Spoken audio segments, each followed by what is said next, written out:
What if I told you a drag racer found 200 horsepower just by changing where he pointed a valve, not through the engine, not through forced induction, but through something so simple, so obvious in hindsight, that when NHRA officials finally figured it out, they scrambled to rewrite the rulebook overnight.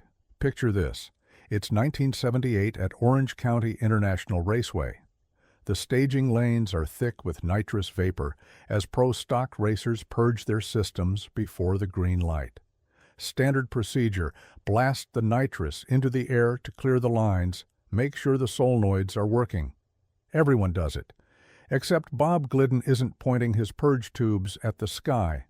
He's got them aimed directly into his intake manifold, and what happens next would revolutionize drag racing until the sanctioning bodies could catch up. This is the story of how Bob Glidden, a former Ford line mechanic from Indiana, outsmarted the entire NHRA technical committee with a loophole so brilliant that it took officials 2 full seasons to understand what was even happening. And when they did, they didn't just ban it. They rewrote the entire Nitrous Purge regulations to make sure nobody could ever do it again. To understand why Glidden's trick was so revolutionary, we need to understand the brutal world of NHRA Pro Stock in the late 1970s. This was supposed to be the factory hot rod class, production-based engines, no forced induction, no nitrous during the run. The rules were explicit, naturally aspirated engines only. But here's the thing about rules in racing. They tell you what you can't do, not what you can do.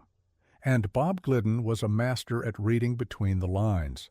The late 70s pro stock scene was dominated by big block Chevrolets and Chrysler Hemis. Warren Johnson was putting up ridiculous numbers with his Oldsmobile.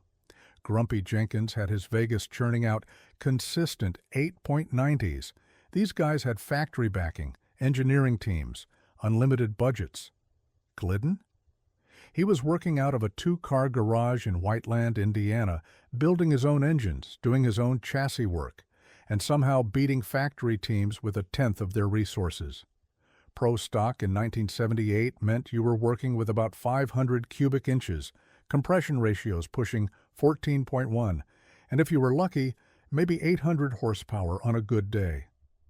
Quarter-mile times were hovering in the high 8-second range.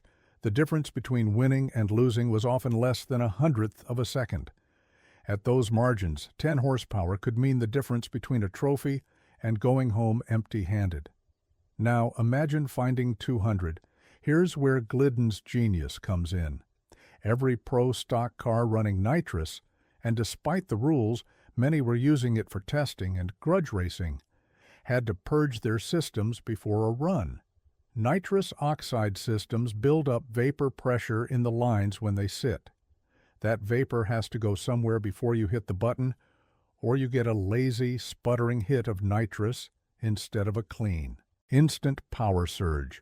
Standard practice was to mount purge solenoids that vented to atmosphere, hit the purge button, blast the vapor into the air, clear the lines, ready to race.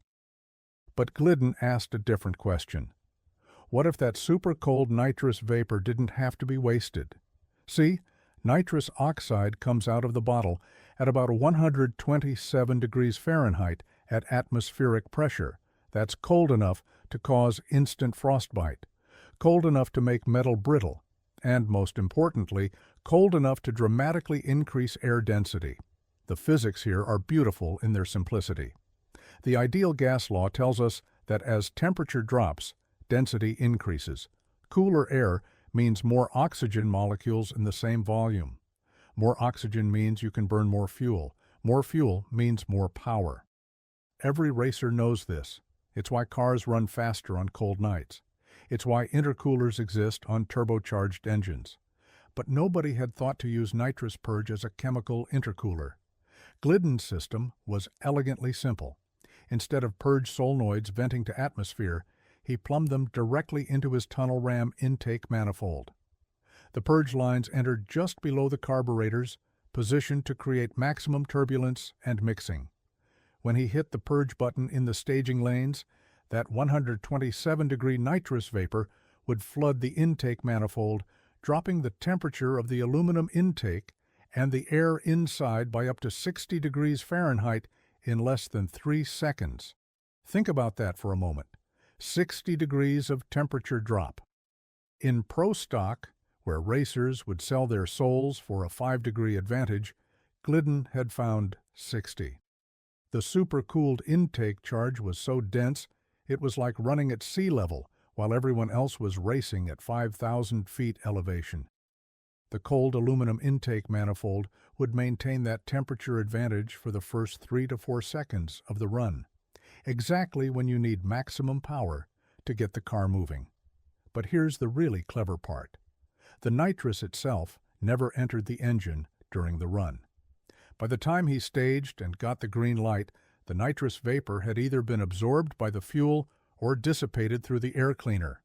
There was no nitrous oxide in the combustion chambers, no chemical oxygen addition, just cold, dense air. Technically, he was still running a naturally aspirated engine. The NHRA tech inspectors could tear his engine down to the last bolt, and they'd never find evidence of nitrous use during the run. The rulebook said you couldn't use nitrous oxide during competition. It said nothing about using it before competition. It said naturally aspirated engines only. Well, the engine was still naturally aspirated. It was just breathing very cold air. Glidden had found a loophole you could drive a top fueler through. The performance gains were immediate and staggering. On a good purge, with the intake manifold properly heat-soaked beforehand, Glidden could see 200-250 horsepower gains for the first 60 feet of the track. His Ford Fairmonts, already quick, suddenly became untouchable off the line. His 60-foot times dropped by 2/10. In Pro Stock, that's not an advantage. It's a massacre. Let me put those numbers in perspective. A typical Pro Stock car in 1978 made about 800 horsepower. Glidden's purge system was adding 25-30% more power at launch. It was like showing up to a knife fight with a howitzer. His Fairmont would leap off the line so hard it would pull the front wheels a foot off the ground, something almost unheard of in Pro Stock at the time. The 60-foot times tell the story. While his competitors were running 1.15 to 1/20 seconds to 60 feet, Glidden was consistently clicking off 0.95 to 1.05. That's not just better. That's a different category of performance. By the time his competitors realized what was happening, Glidden was already 3 car lengths ahead and pulling away. But the real beauty of the system was its variability. Glidden could control exactly how much cooling he wanted by varying the purge duration and timing. Short purge for a hot track. Long purge for maximum effect. Multiple purges to layer the cooling effect. He turned nitrous purging into an art form, reading track conditions and atmospheric pressure like a weather scientist. The intake manifold on Glidden's Ford was a work of art itself. A custom fabricated tunnel ram with internal volume calculated to hold exactly the right amount of nitrous vapor for optimal cooling without risking any liquid nitrous entering the engine. The runners were polished to a mirror finish to maximize thermal transfer. The purge nozzles were positioned at specific angles to create a swirling vortex of supercooled vapor that would coat every square inch of the intake surface. Temperature sensors hidden in the manifold told Glidden exactly how cold he was getting.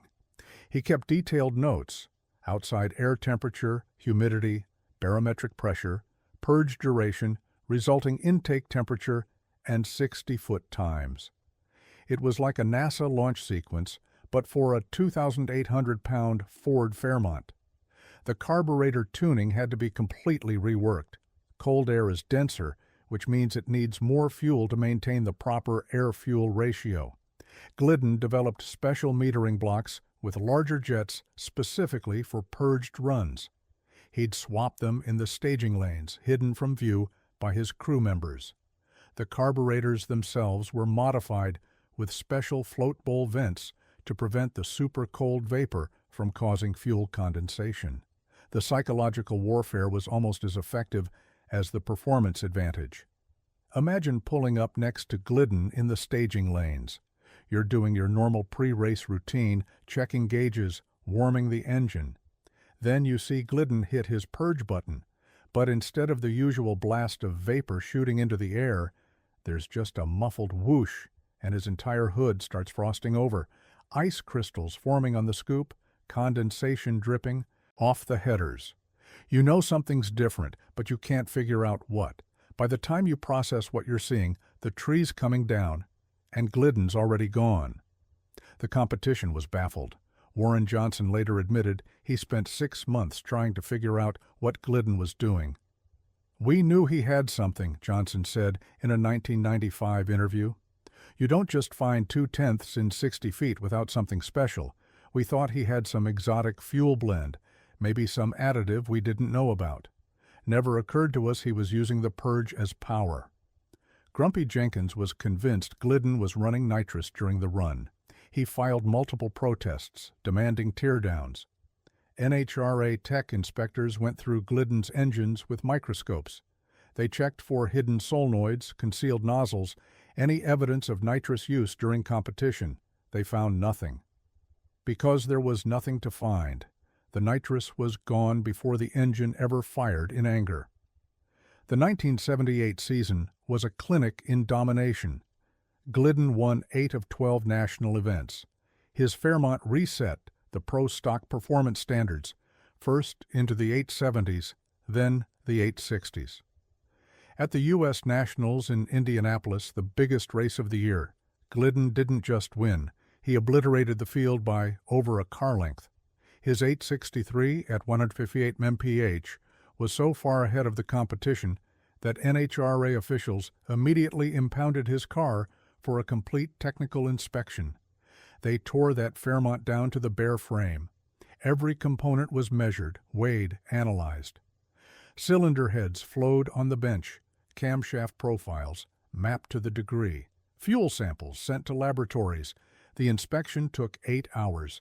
They found absolutely nothing illegal, because according to the rulebook as written, there wasn't anything illegal. Glidden was just interpreting the rules more creatively than anyone else. The 1979 season saw everyone trying to copy Glidden's setup. But here's the thing about innovation. The first guy to figure it out usually understands it best. While other teams were crudely plumbing purge lines into their intakes, Glidden had already moved on to version 2.0, dual-stage purging, thermally isolated intake manifolds, cryogenic pre-cooling of the nitrous bottles themselves for maximum vapor density. He experimented with different purge nozzle designs. Straight jets created too much localized cooling. Fan patterns dispersed too quickly. He settled on a special spiral nozzle that created a helical vapor pattern, maximizing surface contact time. The nozzles were custom machined from brass, with orifice sizes calculated to maintain perfect vapor pressure throughout the purge cycle. The thermal management went beyond just the intake. Glidden realized that if the engine block and heads were hot, they'd quickly heat-soak the supercooled intake charge. So he developed a complete pre-race cooling protocol. Electric fans on the radiator running until the last possible moment. Cool cans. On the fuel system, even special heat-reflective coatings on the intake manifold to minimize radiant heat absorption from the headers. But the real masterpiece was his staging technique. Glidden would do multiple short purges while approaching the staging beams, building up the cooling effect in layers. A 2-second purge at the back of the staging lanes, another 1-second burst as he pre-staged, a final half-second tap just before going to full stage. By the time the tree came down, his intake manifold was colder than a January morning in Detroit. The data logging from this period is fascinating. Glidden's notebooks, which his family still has, show meticulous records of every run. Intake air temperature before purge, 95 degrees. After first purge, 72 degrees. After second purge, 58 degrees. After final purge, 35 degrees. That's a 60-degree temperature drop, maintained for the crucial first 3 seconds of the run. In those 3 seconds, he'd already be ahead by 2 car lengths. NHRA officials were in a bind. Technically, Glidden wasn't breaking any rules. The nitrous wasn't being used during the run. The engine was naturally aspirated. But the performance advantage was so obvious, so overwhelming, that something had to be done. The problem was figuring out how to write a rule that banned the practice without affecting legitimate purge procedures. The first attempt at regulation came in late 1979. NHRA mandated that all nitrous purge outlets must be vented to outside atmosphere. Glidden simply extended his purge tubes to the edge of the hood scoop, where they technically vented to atmosphere, right before the vapor got sucked into the engine. Still legal, still effective. Round 2 came in 1980. Purge outlets must be directed away from any engine inlet. Glidden mounted his purge nozzles pointing backward, but positioned them so the vapor would hit the windshield and bounce forward into the scoop. The Rules Committee was playing checkers. Glidden was playing 4D chess. Finally, in frustration, NHRA implemented the nuclear option. Starting in the 1981 season, all nitrous purge systems must vent through a dedicated outlet, mounted at least 12 inches from any part of the intake system, pointing upward or rearward, with NHRA text stickers on the purge lines to prevent tampering. Any vapor entering the engine inlet, intentional or not, would result in immediate disqualification. They also added temperature regulations. Intake manifolds couldn't be artificially cooled below ambient temperature. Tech inspectors were issued infrared thermometers to check intake temperatures in the staging lanes. If your manifold was more than 10 degrees below ambient, you were done. They called it the Glidden Rule, though it was never officially named that in the rulebook. But by then, the damage was done. Glidden had used his purge advantage to win 10 NHRA championships. 10. In the hyper-competitive world of pro stock, where careers are made on single wins, Glidden had figured out how to win 10 championships. Sure, he was a great driver. Sure, he could build engines with the best of them. But that purge system? That was the difference between being very good and being legendary. The technical influence extended far beyond drag racing. NASCAR teams started experimenting with chemical intercooling in the 1980s. Formula One briefly flirted with pre-race intake cooling before it was banned. Today's Pro Mod and Radial classes still use variations of Glidden's principles, though heavily regulated. The idea that you could use phase change cooling for performance advantage became standard thinking in motorsports. The automotive aftermarket picked up on it too. By 1982, you could buy cryo-purge kits for street cars. Nitrous companies started marketing cold shot systems that used the purge cycle for intake cooling. The EPA eventually stepped in, banning the practice for street vehicles, but the technology had already escaped into the wild. What made Glidden's innovation so brilliant wasn't just the technical execution, it was the mindset. While everyone else was trying to make more power within the rules, Glidden found power between the rules. He didn't break them, he transcended them. He saw the rulebook not as a limitation, but as a puzzle to be solved. The modern Pro Stock rulebook is 184 pages long. In 1978, it was 12 pages. Most of those additional 172 pages, they exist because of racers like Bob Glidden, who found creative interpretations that nobody saw coming. Every clever innovation, every creative reading of the rules, resulted in new regulations to close the loophole. The rulebook became a fossil record of innovation, each new restriction marking where someone had found an advantage. The purge cooling technique represents something fundamental about American hot rodding ingenuity. Give a racer a set of rules and their first thought isn't how to follow them, it's how to exploit them.